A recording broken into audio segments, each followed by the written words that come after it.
পৃষ্ঠা 36। 51। দীর্ঘস্থায়ী স্মৃতি কি? অতীত বিষয় এবং পূর্ব অভিজ্ঞতা যখন দীর্ঘ সময় ধরে মস্তিষ্কে সঞ্চিত থাকে তখন তাকে দীর্ঘস্থায়ী স্মৃতি বলে। 52। জ্ঞানের শ্রেণীবিভাগ অনুযায়ী সব থেকে উচ্চ পর্যায়ের শিখন কোনটি? জ্ঞানের শ্রেণীবিভাগ অনুযায়ী সব থেকে উচ্চ পর্যায়ের শিখন সমস্যা সমাধানমূলক শিখন।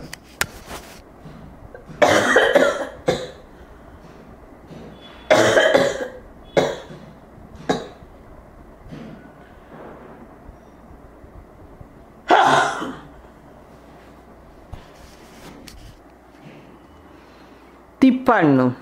পরিণমন কাকে বলে? পরিণমন হলো এমন এক জৈবিক প্রক্রিয়া যার মাধ্যমে জন্মগত সম্ভাবনাগুলির স্বতঃস্ফূর্ত বিকাশের মধ্য দিয়ে ব্যক্তির আচরণের গুণগত এবং পরিমাণগত উভয় ধরনেরই পরিবর্তন হয়। 54। মনোবিদ কোলেসনিকের মতে পরিণমন কি? মনোবিদ কোলেসনিকের মত অনুযায়ী জন্মগত প্রবণতাগুলি স্বাভাবিকভাবে প্রস্ফুটিত হওয়ার ফলে শিশুর আচরণের গুণগত এবং পরিমাণগত পরিবর্তনের প্রক্রিয়াই হল পরিণমন। 55। স্কিনারের মতে পরিণমন কি? পরিণমন হল এমন এক প্রকার বিকাশ যা পারিপার্শ্বিক অবস্থার পার্থক্য থাকলেও সংগঠিত হয়। 56। থমসনের মতে পরিণমন কি? থমসনের মত অনুযায়ী যে প্রক্রিয়ার মাধ্যমে শিশু একজন পরিণত মানুষ হয়ে ওঠে এবং যে প্রক্রিয়াটি বাহ্যিক প্রভাব বা উপাদান ছাড়াই শারীরিক পরিবর্তন ঘটায় তাই হলো পরিণমন। 57। শিখন ও পরিণমনের দুটি পার্থক্য লেখো। শিখন ও পরিণমনের মধ্যে পার্থক্য। এখানে একটি কলম দেওয়া আছে, একটি টেবিল দেওয়া আছে যেখানে দুটি কলম আছে। প্রথম কলমটি শিখন, দ্বিতীয় কলমটি পরিণমন। 1। শিখন অনুশীলন সাপেক্ষ প্রক্রিয়া, পরিণমন অনুশীলন সাপেক্ষ প্রক্রিয়া নয়। 2। শিখন একটি কৃত্রিম প্রক্রিয়া, পরিণমন একটি স্বতঃস্ফূর্ত প্রক্রিয়া। 58। পরিণমন এবং শিখনের মধ্যে দুটি সাদৃশ্য লেখো। পরিণমন এবং শিখনের মধ্যে দুটি উল্লেখযোগ্য সাদৃশ্য হল রোমান 1। শিখন ও পরিণমন উভয়ই ব্যক্তিনির্ভর প্রক্রিয়া। রোমান 2। উভয়ই ব্যক্তি জীবনের বিকাশে সহায়তা করে। 59। পরিণমনের সর্বাধুনিক সংজ্ঞাটি লেখো। পরিণমনের সর্বাধুনিক সংজ্ঞাটি হল শিখন নিরপেক্ষ অনুশীলনহীন যে প্রক্রিয়া ব্যক্তির মধ্যে স্বতঃস্ফূর্তভাবে সংঘটিত হয়ে ব্যক্তির আভ্যন্তরীণ বৃদ্ধিতে সহায়ক হয় সেই প্রক্রিয়াকে পরিণমন বলে। পৃষ্ঠা 37। 60। পরিণমনের একটি বৈশিষ্ট্য উল্লেখ করো। পরিণমনের একটি বৈশিষ্ট্য হল পরিণমন জীবনব্যাপী প্রক্রিয়া নয়। পরিণমন জীবনের একটি বিশেষ পর্যায়ে শুরু হয় এবং একটি বিশেষ পর্যায়ে শেষ হয়। 61। বুদ্ধির একটি বৈশিষ্ট্য উল্লেখ করো। শিখনের সীমা কিসের দ্বারা নির্ধারিত হয়? বুদ্ধি হল মৌলিক মানসিক ক্ষমতা, শিখনের সীমা পরিণমনের দ্বারা নির্ধারিত হয়। 62। প্রেষণা কি? প্রেষণা হলো সেই আচরণ বা ক্রিয়া যা কোনো অভাববোধ বা ওই অভাব দূর করার উদ্দেশ্যে তাড়না দ্বারা নিয়ন্ত্রিত এবং পরিচালিত হয়। 63। মনোবিদ সুইফটের মতে প্রেষণা কি? মনোবিদ সুইফটের মতে ব্যক্তির নানান প্রকার চাহিদা পরিতৃপ্তির জন্য যে পরিবর্তনশীল প্রক্রিয়া তার আচরণ ধারাকে সর্বদা নিয়ন্ত্রণ করে তাই হলো প্রেষণা। 64। মনোবিদ উইনারের মতে প্রেষণা কি? মনোবিদ উইনারের মতে প্রেষণা হলো এমন একটি অবস্থা যা ব্যক্তিকে বিশেষ একটি ক্রিয়া সম্পাদনে উদ্বুদ্ধ করে, ক্রিয়া সম্পাদনাকে নির্দিষ্ট লক্ষ্যমুখী করে এবং লক্ষ্য পূরণ না হওয়া পর্যন্ত ব্যক্তিকে কর্ম সম্পাদনে ব্যস্ত রাখে। 65। মনোবিদ ক্রাইডারের মতে প্রেষণা কি? মনোবিদ ক্রাইডারের মতে আকাঙ্ক্ষা, প্রয়োজন ও আগ্রহ যা একটি প্রাণীকে সক্রিয় বা কর্মোদ্যোগী করে তোলে এবং একটি নির্দিষ্ট লক্ষ্যবস্তুর দিকে পরিচালিত করে তাকে প্রেষণা বলে। 66 প্রেষণা চক্র কি? প্রাণীর জীবনে রোমান 1 অভাববোধ বা চাহিদা, রোমান 2 তাড়না, রোমান 3 সহায়ক বা যান্ত্রিক আচরণ ও রোমান 4 লক্ষ্য বা উদ্দেশ্য। প্রেষণার এই 4টি স্তর পর্যায়ক্রমে চক্রাকারে আবর্তিত হয়, একেই প্রেষণা চক্র বলে। 67 প্রাণীর প্রেষণা চক্রের প্রথম ও দ্বিতীয় ধাপটি কি? প্রাণীর প্রেষণা চক্রের প্রথম ধাপটি হলো অভাববোধ বা চাহিদা, প্রাণীর প্রেষণা চক্রের দ্বিতীয় ধাপটি হলো তাড়না। 68 প্রাণীর প্রেষণা চক্রের তৃতীয় ও চতুর্থ ধাপটি কি? প্রাণীর প্রেষণা চক্রের তৃতীয় ধাপটি হলো সহায়ক বা যান্ত্রিক আচরণ, প্রাণীর প্রেষণা চক্রের চতুর্থ ধাপটি হলো লক্ষ্য বা উদ্দেশ্য। 69 জৈবিক বা শারীরবৃত্তীয় প্রেষণা কাকে বলে? দেহের কলাকোষে প্রয়োজনীয় কোনো উপাদানের ঘাটতি দেখা দিলে তা থেকে যে প্রেষণার উন্মেষ ঘটে তাকে জৈবিক বা শারীরবৃত্তীয় প্রেষণা বলে, যেমন ক্ষুধা ও তৃষ্ণা। 70 সহায়ক আচরণ বলতে কি বোঝো? লক্ষ্যবস্তু পাওয়ার জন্য প্রাণী যেসব আচরণ করে সেগুলিকে সহায়ক আচরণ বলে। 71 প্রাণীর যান্ত্রিক আচরণের উদাহরণ দাও। ক্ষুধার্ত প্রাণী খাবারের খোঁজে বের হয় এবং খাবার পেলে তা খাওয়ার মধ্য দিয়ে তার কর্ম তৎপরতা হ্রাস পায়। এখানে খাবারের খোঁজে সক্রিয়তা হলো যান্ত্রিক আচরণ। 72 ব্যক্তিগত প্রেষণা কাকে বলে? ব্যক্তির মানসিক চাহিদা বা আত্মসচেতনতার সঙ্গে যুক্ত প্রেষণাগুলিকে ব্যক্তিগত প্রেষণা বলা হয়। 73 সামাজিক প্রেষণা কাকে বলে? ব্যক্তির মধ্যে নিরাপত্তা, ভালোবাসা, খ্যাতির স্পৃহা প্রভৃতি সামাজিক চাহিদার পরিপ্রেক্ষিতে যে প্রেষণা জাগ্রত হয় তাকে সামাজিক প্রেষণা বলে। 74 জৈবিক প্রেষণা কোথা থেকে উৎপন্ন হয়? ব্যক্তির সামাজিক প্রেষণা দুটি উদাহরণ দাও। জৈবিক প্রেষণাগুলি প্রাণীর শারীরিক প্রয়োজন থেকে উৎপন্ন হয়। ব্যক্তির সামাজিক প্রেষণা দুটি উদাহরণ হল রোমান 1 স্বীকৃতির প্রেষণা এবং রোমান 2 খ্যাতির স্পৃহা। 75 ম্যাসলোর চাহিদার ক্রমপর্যায় তত্ত্বে পিরামিডের সর্বাপেক্ষা নিচের স্তরে কোন চাহিদা রয়েছে? ম্যাসলোর চাহিদার ক্রমপর্যায় তত্ত্বে পিরামিডের সর্বাপেক্ষা নিচের স্তরে অস্তিত্ব রক্ষার চাহিদা বা শারীরবৃত্তীয় চাহিদা রয়েছে। 76 ম্যাসলোর চাহিদার ক্রমপর্যায় তত্ত্বে পিরামিডের সপ্তম তথা শেষ পর্যায়ে কোন চাহিদা রয়েছে? ম্যাসলোর চাহিদার ক্রমপর্যায় তত্ত্বে পিরামিডের সপ্তম তথা শেষ পর্যায়ে আত্মপ্রকাশের চাহিদা রয়েছে। 77 স্মৃতি কাকে বলে? অতীত বিষয়বস্তুকে মনে রাখা এবং প্রয়োজন মতো তাকে হুবহু স্মরণ করাই হলো স্মৃতি, যা একটি মানসিক ক্রিয়া। 78 সংরক্ষণ ক্রিয়া বা ধারণ ক্রিয়া কাকে বলে? যে বিশেষ প্রক্রিয়ার মাধ্যমে অর্জিত অভিজ্ঞতা ব্যক্তির মধ্যে সংরক্ষিত হয়, মনোবিজ্ঞানের ভাষায় তাকেই সংরক্ষণ ক্রিয়া বা ধারণ ক্রিয়া বলে।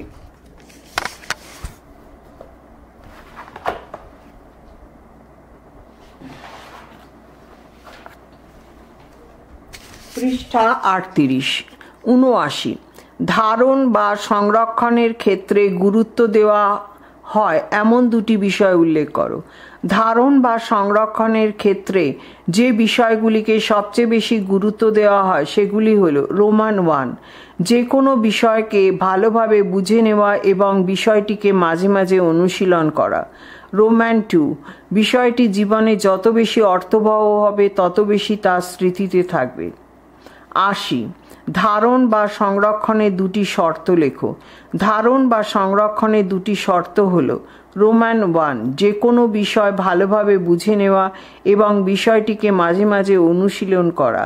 রোমান 2 অতিশিক্ষণ। 81 প্রত্যক্ষ পুনরুদ্রেক কাকে বলে? যখন কোনো অভিজ্ঞতাকে মনে করার সময় কেবল তার সঙ্গে প্রত্যক্ষভাবে সম্পর্কযুক্ত অভিজ্ঞতাটির সাহায্য গ্রহণ করা হয় তখন তাকে প্রত্যক্ষ পুনরুদ্রেক বলা হয়। 82 প্রত্যক্ষ পুনরুদ্রেকের একটি উদাহরণ দাও। যদু ও মধু দুই বন্ধু, যদুর কথা বললে যদি মধুর কথা মনে পড়ে তবে তা হলো প্রত্যক্ষ পুনরুদ্রেক। 83 পরোক্ষ পুনরুদ্রেক কাকে বলে? যখন কোনো অভিজ্ঞতাকে মনে করার জন্য তার সঙ্গে পরোক্ষভাবে সম্পর্কযুক্ত অভিজ্ঞতার সাহায্য নেওয়া হয় তখন তাকে বলে পরোক্ষ পুনরুদ্রেক। 84 পরোক্ষ পুনরুদ্রেকের একটি উদাহরণ দাও। যদু ও মধু দুই বন্ধু, মধুর ভাই বিধু। এক্ষেত্রে যদি যদুর নাম মনে করার সময় মধুর ভাই বিধুর নাম মনে পড়ে তাহলে তাকে বলা হয় সেটি পরোক্ষ পুনরুদ্রেক। 85 পুনরুদ্রেকের ক্ষেত্রে সান্নিধ্যের সূত্রটি কি? যে সূত্রের কারণে পুনরুদ্রেকের ক্ষেত্রে একটি ঘটনা আরেকটি ঘটনাকে মনে করিয়ে দেয় তাকে সান্নিধ্যের সূত্র বলা হয়। 86 পুনরুদ্রেকের ক্ষেত্রে সাদৃশ্যের সূত্রটি কি? পুনরুদ্রেকের ক্ষেত্রে সাদৃশ্য বিশেষ ভূমিকা নেয়। দুটি বিষয়ের মধ্যে মিল থাকলে একটি মনে করলে অপরটিও মনে পড়ে, একই সাদৃশ্যের সূত্র হিসেবে ধরা হয়, যেমন আম কাঁঠাল। 87 পুনরুদ্রেকের ক্ষেত্রে বৈসাদৃশ্যের সূত্রটি কি? বৈসাদৃশ্য ও পুনরুদ্রেকের ক্ষেত্রে গুরুত্বপূর্ণ ভূমিকা পালন করে। দুটি বিষয়ের মধ্যে বৈসাদৃশ্য থাকলে একটি মনে করলে অপরটিও মনে পড়ে যায়, একেই বৈসাদৃশ্যের সূত্র হিসেবে ধরা হয়, যেমন শত্রু মিত্র। 88 পুনরুদ্রেকের দুটি শর্ত লেখো। পুনরুদ্রেকের দুটি শর্ত হলো রোমান 1 যদি দুটি ঘটনা একই সময়ে ঘটে তবে সাধারণত নৈকট্যের জন্যে সেগুলি আমাদের মধ্যে পুনরুদ্রেক ঘটায়। রোমান 2 যদি কয়েকটি ঘটনা পর্যায়ক্রমে ঘটে তবে পুনরাবৃত্তির জন্য সেগুলিও আমাদের মধ্যে পুনরুদ্রেক ঘটায়। 89 প্রত্যভিজ্ঞা কাকে বলে? পূর্বার্জিত অভিজ্ঞতা যখন তার প্রতিরূপের সাহায্যে পুনরুত্থাপিত হয় তখন তাকে প্রত্যভিজ্ঞা বলে। 90 শিখনের গুরুত্বপূর্ণ উপাদানগুলি কি? শিখনের গুরুত্বপূর্ণ উপাদানগুলি হল পরিণমন, প্রেষণা, মনোযোগ এবং ক্ষমতা বা সামর্থ্য। 91 মনোবিদরা চেতনার কোন কোন স্তরের কথা বলেছেন? মনোবিদরা চেতনার যে স্তরগুলির কথা বলেছেন সেগুলি হল চেতন স্তর, প্রাক চেতন স্তর, অবচেতন স্তর বা নির্জন স্তর। 92 পুনরুদ্রেক কি? প্রত্যভিজ্ঞা কথাটির আক্ষরিক অর্থ কি? পুনরুদ্রেক হল পূর্ব অভিজ্ঞতাকে মনে করা। প্রত্যভিজ্ঞা কথাটির আক্ষরিক অর্থ হল পুনঃ পরিজ্ঞান বা চিনে নেওয়া।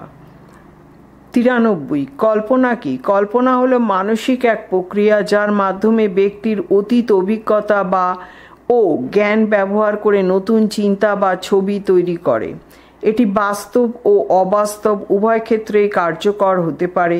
কল্পনা সৃজনশীল চিন্তার ভিত্তি হিসেবে কাজ করে এবং নতুন ধারণার জন্ম দেয়। এটি সাহিত্য, বিজ্ঞান, শিল্প ও নানান সৃষ্টিশীল কাজে গুরুত্বপূর্ণ ভূমিকা পালন করে। 94 কল্পনার দুটি বৈশিষ্ট্য লেখো। কল্পনার দুটি বৈশিষ্ট্য হলো রোমান 1 কল্পনা অতীত অভিজ্ঞতার উপর ভিত্তি করে নতুন চিন্তার বিকাশ ঘটায়। রোমান 2 এটি বাস্তব ও অবাস্তব উভয় বিষয়ে চিন্তা করতে সাহায্য করে। এটি সৃজনশীলতা ও নতুন উদ্ভাবনের সঙ্গে সম্পর্কিত। 95 নৈবেক্তিক কল্পনা কি? নৈবেক্তিক কল্পনা হলো পূর্ববর্তী অভিজ্ঞতা বা তথ্যের ভিত্তিতে কোনো দৃশ্য বা ঘটনা পুনরায় কল্পনা করা। এটি শিক্ষার ক্ষেত্রে গুরুত্বপূর্ণ কারণ এটি অতীত শিক্ষাকে পুনরায় মনে আনতে সাহায্য করে। উদাহরণস্বরূপ একজন ছাত্র ইতিহাসের বই পড়ে সেই সময়কার পরিবেশ কল্পনা করতে পারে। এই কল্পনা স্মৃতি ও অভিজ্ঞতার সাথে ঘনিষ্ঠভাবে সম্পর্কিত। 96 সৃজনশীল কল্পনা কি? সৃজনশীল কল্পনা সম্পূর্ণ নতুন কিছু উদ্ভাবন বা সৃষ্টি করার ক্ষমতাকে বোঝায়। এটি মূলত লেখক, শিল্পী, বিজ্ঞানী ও উদ্ভাবকদের জন্য অত্যন্ত গুরুত্বপূর্ণ। উদাহরণস্বরূপ আইনস্টাইনের আপেক্ষিকতা তত্ত্ব বা রবীন্দ্রনাথ ঠাকুরের সাহিত্য রচনা সৃজনশীল কল্পনার ফল। এই কল্পনা ভবিষ্যতের নতুন চিন্তাধারার ভিত্তি তৈরি করতে সাহায্য করে। পৃষ্ঠা 39 97 কল্পনা ও স্মৃতির মধ্যে পার্থক্য কী? কল্পনা ও স্মৃতির মধ্যে পার্থক্য হল রোমান 1, স্মৃতি অতীত অভিজ্ঞতার সংরক্ষণ ও পুনরুদ্ধারের প্রক্রিয়া, যেখানে কল্পনা নতুন চিন্তার সৃষ্টি করে। রোমান 2, স্মৃতি কেবল অতীতের তথ্য সংরক্ষণ করে, কিন্তু কল্পনা সেই তথ্যকে নতুনভাবে গঠন করতে সক্ষম। 98, শিক্ষার ক্ষেত্রে কল্পনার গুরুত্ব কী? শিক্ষার ক্ষেত্রে কল্পনা নতুন ধারণা গঠনে, সমস্যার সমাধানে এবং সৃজনশীল চিন্তাভাবনার বিকাশে সহায়তা করে। এটি শিক্ষার্থীদের পাঠ্য বিষয় সহজে বোঝার জন্য মানসিক চিত্র তৈরি করতে সাহায্য করে। 99, কল্পনার সাথে সৃজনশীলতার সম্পর্ক কী? কল্পনা ও সৃজনশীলতা একে অপরের পরিপূরক। কল্পনা নতুন ধারণা গঠনের মাধ্যমে সৃজনশীলতাকে উজ্জীবিত করে। একজন শিল্পী বা লেখক কল্পনার সাহায্যে নতুন সৃষ্টি করতে পারেন। বিজ্ঞানী ও উদ্ভাবকরা কল্পনা শক্তি ব্যবহার করেই নতুন কিছু আবিষ্কার করেন। 100, কল্পনা ও বাস্তবতার মধ্যে সম্পর্ক কী? কল্পনা বাস্তবতার সাথে সংযুক্ত, কারণ বাস্তব অভিজ্ঞতা থেকেই কল্পনার উপাদান তৈরি হয়। তবে কল্পনা বাস্তবতাকে পরিবর্তন করতেও পারে, যেমন বৈজ্ঞানিক উদ্ভাবন। বাস্তব অভিজ্ঞতার ভিত্তিতেই মানুষ নতুন সম্ভাবনা কল্পনা করতে সক্ষম হয়। 101, শিশুর মানসিক বিকাশে কল্পনার ভূমিকা কী? শিশুর মানসিক বিকাশে কল্পনা গুরুত্বপূর্ণ ভূমিকা পালন করে। এটি তাদের সৃজনশীলতা ও চিন্তাশক্তি বাড়ায়। কল্পনা শক্তির মাধ্যমে শিশুরা গল্প তৈরি করতে ও সমাধানমূলক চিন্তা করতে শেখে। খেলাধুলার মাধ্যমে তাদের কল্পনা আরও বিকশিত হয়। 102, বিজ্ঞান ও প্রযুক্তির অগ্রগতিতে কল্পনার ভূমিকা কী? বিজ্ঞান ও প্রযুক্তির প্রতিটি আবিষ্কারের পেছনে কল্পনার গুরুত্বপূর্ণ ভূমিকা রয়েছে। আইনস্টাইনের আপেক্ষিকতা তত্ত্ব, নিউটনের মহাকর্ষ আবিষ্কার কল্পনা শক্তির ফল। প্রযুক্তির নতুন উদ্ভাবন, যেমন কৃত্রিম বুদ্ধিমত্তা, কল্পনার মাধ্যমে বাস্তব রূপ পায়। 103, কল্পনা কিভাবে শিল্প ও সাহিত্যকে সমৃদ্ধ করে? কল্পনা ছাড়া শিল্প ও সাহিত্য অসম্পূর্ণ। লেখক কল্পনার মাধ্যমে নতুন গল্প ও চরিত্র সৃষ্টি করেন। শিল্পীরা তাদের দৃশ্য অঙ্কন করেন।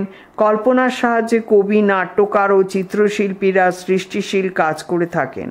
104, দিবা স্বপ্ন ও কল্পনার মধ্যে পার্থক্য কী? দিবা স্বপ্ন হলো বাস্তবতা থেকে সাময়িক বিচ্ছিন্ন হয়ে কল্পনার জগতে প্রবেশ করা, যার বাস্তবায়ন নাও হতে পারে। অপরদিকে কল্পনা হলো সৃজনশীল চিন্তার অংশ, যা নতুন ধারণা ও উদ্ভাবনের জন্ম দেয়। দিবা স্বপ্ন শুধু মানসিক বিনোদন হলেও কল্পনা বাস্তবিক পরিবর্তন আনতে সক্ষম। 105, কল্পনার চর্চা কিভাবে করা যায়? কল্পনার চর্চার জন্য বই পড়া, গল্প লেখা, চিত্র আঁকা এবং নতুন অভিজ্ঞতা অর্জন করা যেতে পারে। ধ্যান ও মানসিক ব্যায়াম কল্পনা শক্তি বাড়াতে সাহায্য করে। বিভিন্ন সমস্যার সমাধানের নতুন উপায় কল্পনা করা কল্পনা শক্তির বিকাশের সহায়ক। 106, কল্পনার নেতিবাচক দিক কী? অতিরিক্ত কল্পনা বাস্তবতা থেকে বিচ্ছিন্ন করে ফেলতে পারে। অযথা কল্পনার ফলে অমূলক ভয় বা দুশ্চিন্তা তৈরি হতে পারে। বাস্তবতার সাথে সামঞ্জস্যহীন কল্পনা মানসিক সমস্যার কারণ হতে পারে, তাই কল্পনাকে ইতিবাচকভাবে ব্যবহার করা উচিত। 107, স্বপ্ন ও কল্পনার মধ্যে পার্থক্য কী? স্বপ্ন সাধারণত নিদ্রার সময় ঘটে, যা অবচেতন মন সৃষ্টি করে। কল্পনা জাগ্রত অবস্থায় ঘটে এবং তা ইচ্ছাকৃতভাবে পরিচালিত হতে পারে। স্বপ্ন অনিয়ন্ত্রিত হলেও কল্পনা চিন্তাশক্তি দ্বারা নিয়ন্ত্রিত হয়। 108, বিজ্ঞানের কল্পনার একটি উদাহরণ লেখো। বিজ্ঞানের কল্পনার একটি গুরুত্বপূর্ণ উদাহরণ হল জুল ভার্নের লেখা উপন্যাস, যেখানে তিনি সাবমেরিন ও চাঁদে যাত্রার কথা লিখেছিলেন। পরবর্তীকালে বিজ্ঞানীরা তাঁর কল্পনাকে বাস্তবে রূপ দেন। বিজ্ঞান কল্পনার সাহায্যে নতুন প্রযুক্তি তৈরি করে। 109, কল্পনার উপর গল্পের প্রভাব কী? কল্পনা হলো গল্পের মূল চালিকা শক্তি। লেখক তার কল্পনা শক্তির মাধ্যমে নতুন চরিত্র, কাহিনী ও দৃশ্যপট তৈরি করেন। কল্পনাহীন গল্প অনেক ক্ষেত্রে প্রাণহীন হয়ে পড়ে। তাই কল্পনার সাহায্যে মজার ঘটনা, কল্পবিজ্ঞান ও রূপকথার গল্প তৈরি হয়। 110 কল্পনা শিক্ষার্থীদের শেখার প্রক্রিয়ায় কিভাবে সাহায্য করে?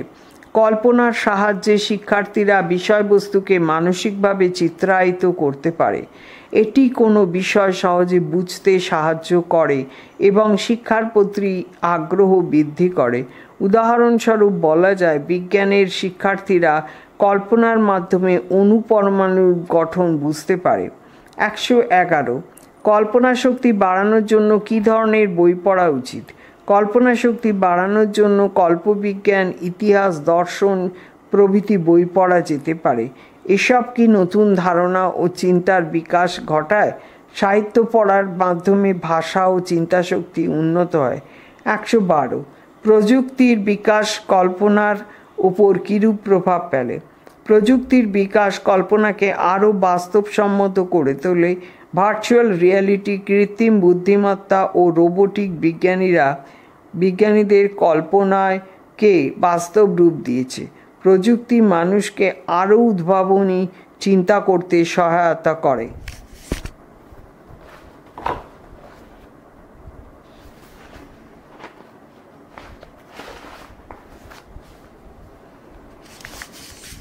পৃষ্ঠা 40 113 কল্পনা শক্তি কমে গেলে কি সমস্যা হতে পারে? কল্পনা শক্তি কমে গেলে সৃজনশীলতা, উদ্ভাবনী চিন্তা ও সমস্যা সমাধানের দক্ষতা হ্রাস পেতে পারে। ব্যক্তি নতুন ধারণা গঠনে অক্ষম হতে পারে। এটি শিক্ষা, গবেষণা ও শিক্ষাক্ষেত্রে নেতিবাচক প্রভাব ফেলতে পারে। 114 কল্পনাপ্রবণ ব্যক্তিদের বৈশিষ্ট্য কী?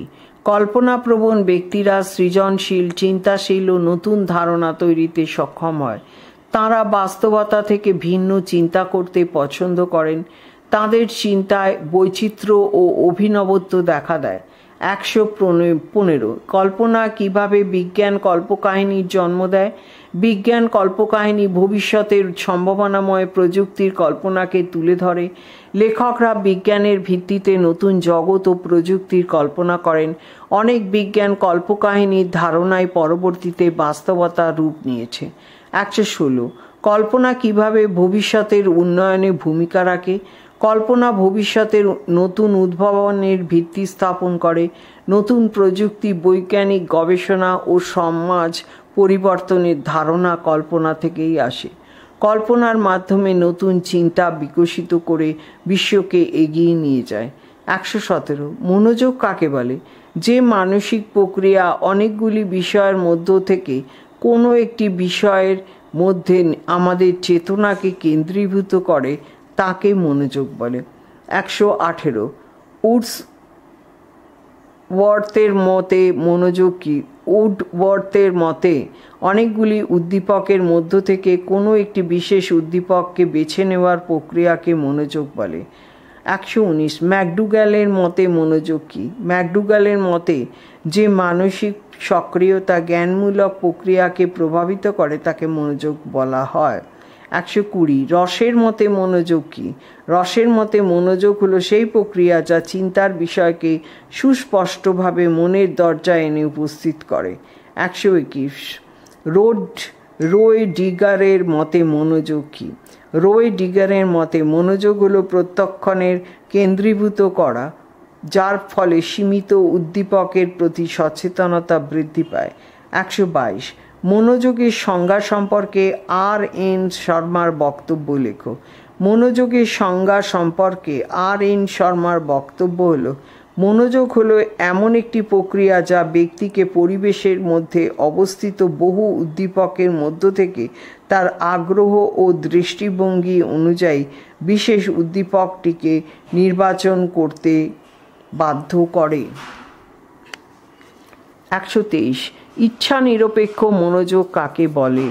আমাদের চেতনা যখন স্বতঃস্ফূর্তভাবে কোনো বিষয়ের প্রতি আকৃষ্ট হয়, অর্থাৎ মনোযোগ যখন ইচ্ছাশক্তির দ্বারা নিয়ন্ত্রিত হয় না, তখন তাকে বলা হয় ইচ্ছা নিরপেক্ষ মনোযোগ। যেমন হঠাৎ হওয়া প্রচণ্ড শব্দের প্রতি মন চলে যাওয়া। 124 ইচ্ছা প্রণোদিত মনোযোগ কাকে বলে? মনোযোগ ইচ্ছা দ্বারা নিয়ন্ত্রিত হলে তাকে ইচ্ছা প্রণোদিত মনোযোগ বলে, যেমন পাঠের প্রতি মনোযোগ। 125 প্রবৃত্তি প্রযুক্ত মনোযোগ কাকে বলে? সহজাত প্রবৃত্তির তাড়নায় যখন কোনো মনোযোগ প্রযুক্ত হয় তখন তাকে বলা হয় প্রবৃত্তি প্রযুক্ত মনোযোগ, যেমন নিরাপদ আশ্রয়ের প্রতি মনোযোগ। 126 স্বতঃস্ফূর্ত মনোযোগ কাকে বলে? বহুদিন কোনো বিষয়ে ইচ্ছাপ্রসূত মনোযোগ দেওয়ার ফলে এমন একটা সময় আসে যখন সেই বিষয়ের প্রতি মনোযোগ দিতে আর ইচ্ছাশক্তির প্রয়োজন হয় না, স্বাভাবিকভাবেই মনোযোগ চলে আসে। একেই স্বতঃস্ফূর্ত মনোযোগ বলে, যেমন গণিতজ্ঞের গণিতের প্রতি মনোযোগ। 127 প্রকট ব্র্যাকেটে ব্যক্ত ইচ্ছাপ্রসূত মনোযোগ কাকে বলে? কোনো বিষয়ের প্রতি বারবার ইচ্ছাশক্তি প্রয়োগ করে যে মনোযোগ দেওয়া হয় তাকে প্রকট ব্র্যাকেটে ব্যক্ত ইচ্ছাপ্রসূত মনোযোগ বলে, যেমন পরীক্ষার ঠিক আগে পড়াশোনার প্রতি মনোযোগ। 128 অপ্রকট ব্র্যাকেটে গুপ্ত ইচ্ছাপ্রসূত মনোযোগ কাকে বলে? কোনো বিষয়ের প্রতি মাত্র একবার ইচ্ছাশক্তি প্রয়োগ করলেই যদি মনোযোগ সৃষ্টি হয় তবে তাকে অপ্রকট ব্র্যাকেটে গুপ্ত ইচ্ছাপ্রসূত মনোযোগ বলা হয়, যেমন দূরদর্শনে আকর্ষণীয় অনুষ্ঠান দেখা। 129 মনোযোগের দুটি বিকর্ষের নাম উল্লেখ করো। মনোযোগের দুটি বিকর্ষের নাম হলো রোম্যান 1 আভ্যন্তরীণ বিকর্ষক ব্র্যাকেটে যেমন দুশ্চিন্তা, ভয় এবং বিভিন্ন ধরনের মানসিক সমস্যা। রোম্যান 2 বাহ্যিক বিকর্ষক যেমন উচ্চ শব্দ, তীব্র আলো ইত্যাদি। 130 মনোযোগের শর্ত বা নির্ধারক বা কারণকে কয় ভাগে ভাগ করা যায়? মনোযোগের নির্ধারকগুলিকে 3টি ভাগে ভাগ করা যায়, যেমন রোম্যান 1 বস্তুগত বা বিষয়গত, রোম্যান 2 ব্যক্তিগত বা মনোগত এবং রোম্যান 3 শারীরিক বা দৈহিক নির্ধারক। 131 মনোযোগের বস্তুগত বা বিষয়গত নির্ধারক বা শর্ত কাকে বলা হয়? উদ্দীপকের যেসব বৈশিষ্ট্যের কারণে ব্যক্তির মনোযোগ উদ্দীপকের প্রতি আকৃষ্ট হয় সেই সব বৈশিষ্ট্যকে মনোযোগের বস্তুগত বা বিষয়গত বা উদ্দীপক সংক্রান্ত নির্ধারক বা শর্ত বলে, যেমন বস্তুর তীব্রতা, আকৃতি, নতুনত্ব, পরিবর্তন, গতিশীলতা ইত্যাদি। 132 মনোযোগের ব্যক্তিগত বা মনোগত নির্ধারক বা শর্তগুলি কি? ব্যক্তির ব্যক্তিগত বৈশিষ্ট্য যখন মনোযোগের কারণ হয় তাকে মনোযোগের ব্যক্তিগত নির্ধারক বলে, যেমন আগ্রহ, প্রক্ষোভ, সেন্টিমেন্ট, মানসিক প্রবণতা, চাহিদা, প্রবৃত্তি, আকাঙ্ক্ষা বা কামনা, পূর্ব অভিজ্ঞতা, কৌতূহল, অভ্যাস, ইচ্ছা, সামাজিক প্রভাব, মেজাজ ইত্যাদি। 133 মনোযোগের শারীরিক বা দৈহিক শর্ত বা নির্ধারকের উদাহরণ দাও। ব্যক্তিগত অভ্যাস, দেহের বিশেষ ভঙ্গিমা, শারীরিক পরিবর্তন বা ও মনোযোগের বিষয়ে জ্ঞানেন্দ্রিয় সমূহকে নিবদ্ধ করা ইত্যাদি হলো মনোযোগের শারীরিক বা দৈহিক শর্ত বা নির্ধারকের উদাহরণ। 134 মনোযোগের যে কোনো একটি ব্যক্তিগত নির্ধারক উল্লেখ করো। মনোযোগের যে কোনো একটি ব্যক্তিগত নির্ধারক হলো আগ্রহ। 135 ম্যাকডুগাল কোন শিখন উপাদানকে সুপ্ত মনোযোগ বলেছেন? ম্যাকডুগাল যে শিখন উপাদানকে সুপ্ত মনোযোগ বলে অভিহিত করেছেন তা হলো আগ্রহ। 136 মনোযোগের প্রধান দুটি ভাগ কি কি? মনোযোগের প্রধান ভাগ দুটি হলো রোম্যান 1 ইচ্ছা সাপেক্ষ বা ইচ্ছাপ্রসূত মনোযোগ এবং রোম্যান 2 ইচ্ছা নিরপেক্ষ মনোযোগ। 137 ইচ্ছা প্রণোদিত বা ইচ্ছাপ্রসূত বা ইচ্ছা সাপেক্ষ মনোযোগ দুটি কি কি? ইচ্ছা প্রণোদিত মনোযোগ দুটি হলো রোম্যান 1 গুপ্ত বা অপ্রকট মনোযোগ এবং রোম্যান 2 ব্যক্ত বা প্রকট মনোযোগ। মনোযোগের দুটি 138 মনোযোগের দুটি বস্তুগত নির্ধারকের নাম লেখো। মনোযোগের দুটি বস্তুগত নির্ধারক হলো তীব্রতা ও রং। 139 মনোযোগের একটি আভ্যন্তরীণ উদ্দীপকের নাম লেখো। মনোযোগের একটি বৈশিষ্ট্য উল্লেখ করো। মনোযোগের একটি আভ্যন্তরীণ উদ্দীপক হলো দুশ্চিন্তা। মনোযোগ সীমাবদ্ধ প্রক্রিয়া, একসময় একটি বস্তু বা বিষয়ের উপর মনোযোগ দেওয়া যায়। 140 মনোযোগের একটি বিষয়গত ও একটি আভ্যন্তরীণ নির্ধারকের নাম লেখো। মনোযোগের একটি বিষয়গত নির্ধারকের নাম বস্তুর তীব্রতা ও আকৃতি বা গতিশীলতা।